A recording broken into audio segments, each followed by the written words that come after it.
Good morning, Miss Benoit. How are you today? Good morning. Or should I say Private Benoit?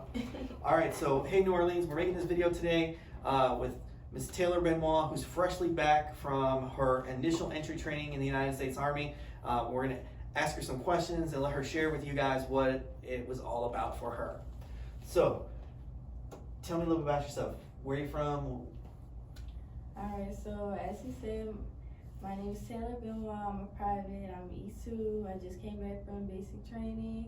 I'm from New Orleans, Louisiana. I went to Sophie Wright High School, and I'm originally from a military background. My mom and mainly my dad's side went to the Army. Okay. And you graduated in 2021? Yes. All right.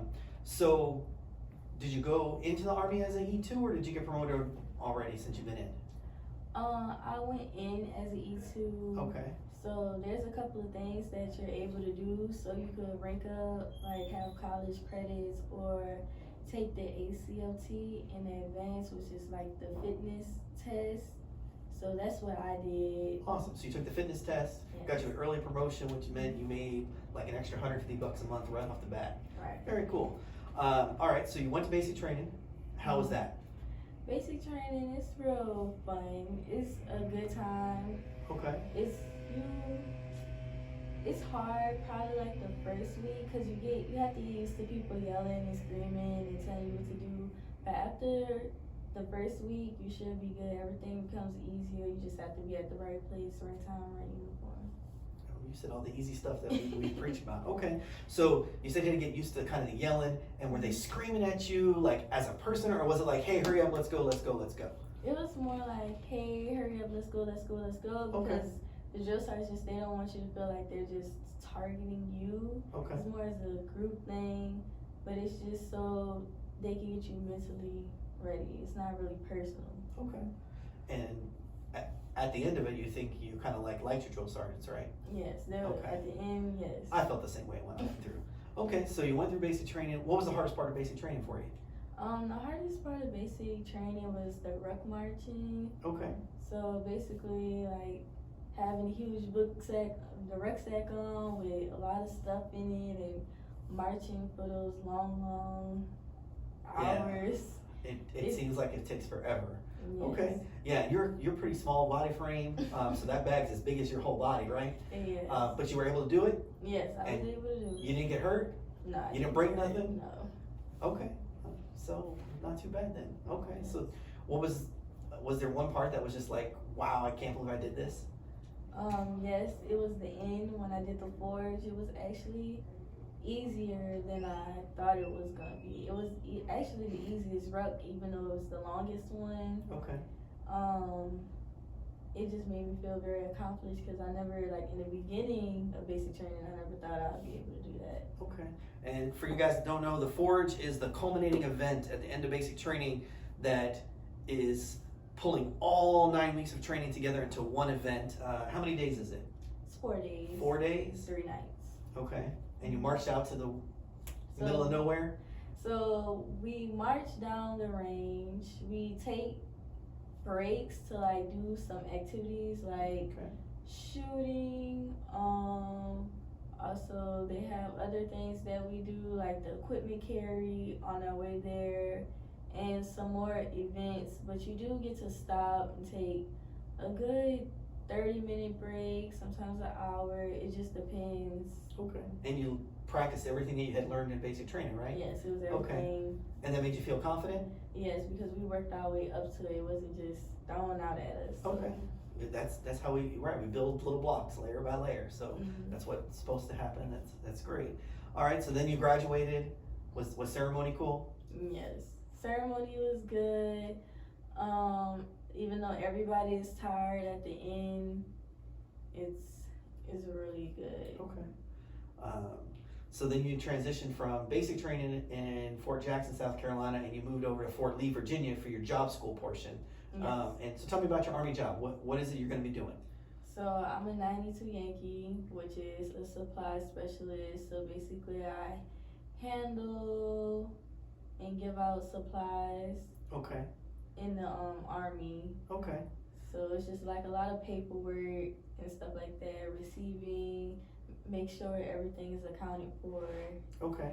So whatever Army unit you get assigned to, you're going to manage that inventory of trucks and computers and all their stuff, and make sure nothing goes missing, and order replacement parts and all that kind of stuff. Is that okay? Right. So pretty good logistics. And then did you know the software that you use is the same software they use at Amazon and FedEx and UPS? Yes. All the big companies use the same stuff. So it's a great skill. My son's also a 92 Yankee, so some of my favorite MOS. Okay, so what was that school like? Way different than basic training? Way different. You get a lot more freedom, even though you still have hit times, formations to be at. You still have to respect your drill sergeants and everyone around you, but it's more of a relaxed environment because it's a learning environment. Okay. So you may have a civilian as a teacher, a sergeant, and they just come help you. You sit in the class for it's roughly 9 to 4. You'll sit there depending on your MOS, your job, and you just sit and learn. So you learned all the fundamentals of what's expected of you when you get to your next unit. Yes. Okay. And how is the living arrangements different than basic training? So it's different because now you're not sharing a bed with 40, 50 people. How many roommates did you have then? I have 2. Some people just have 1. Okay. It just depends on how many people they have for that MOS, but it wasn't bad at all. You have your own bed. Did you get your own bathroom in that for your roommates, or did you guys share one bigger bathroom in the hallway?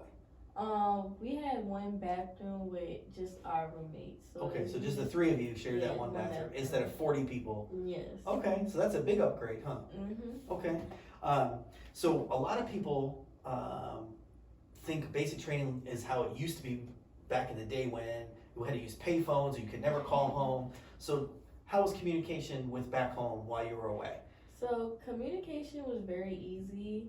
We used mail, and they have this thing called Sandbox where you just put down everybody's phone number or email address that you want to be able to email you and write you, and they could literally send you an email, a letter using their phone. They just type it, send it, and it comes as mail. So now things are a little bit more easier. You don't have to actually sit down and write a letter. Okay. So it makes it easier. And they did mail for us, our battalion, 313. They did mail every day for us except on Saturdays and Sundays. So every day people would get their things. Okay. And then how often did you get to use your phone? It depends on your drill sergeants, but 30 minutes to an hour, maybe more on Saturdays. So you get your phone. And then when you moved to AIT, how much phone time did you get? You had your phone the whole time. The whole time? So as long as you weren't in class and you were back at the room relaxing, you could get on and talk to whoever you want to talk to? Yes. Okay. That's good. Awesome. So what else, how else did you have fun while you were at AIT? So I've been to Fort Lee. I trained there too on the mechanic side. You were on the quartermaster side, so a little bit different. But what did you guys get to do? Did you get to go to the bowling alley or go see movies, or did you just have to sit in the room all the time? So on Saturdays and Sundays, you do get to sleep in later till 9 o'clock. Afterwards, you eat breakfast. They do accountability. And for the first 4 weeks is on post. So on post, they have Starbucks. You got the main exchange / PX, which is kind of like a mini mall. If you would say, they have Pink, Victoria's Secret. Shoes, it's like a small little mall. You could buy electronics and stuff like that. They have the bowling alley, and then you have your regular PX, but they do have a beauty supply store, the barber shop.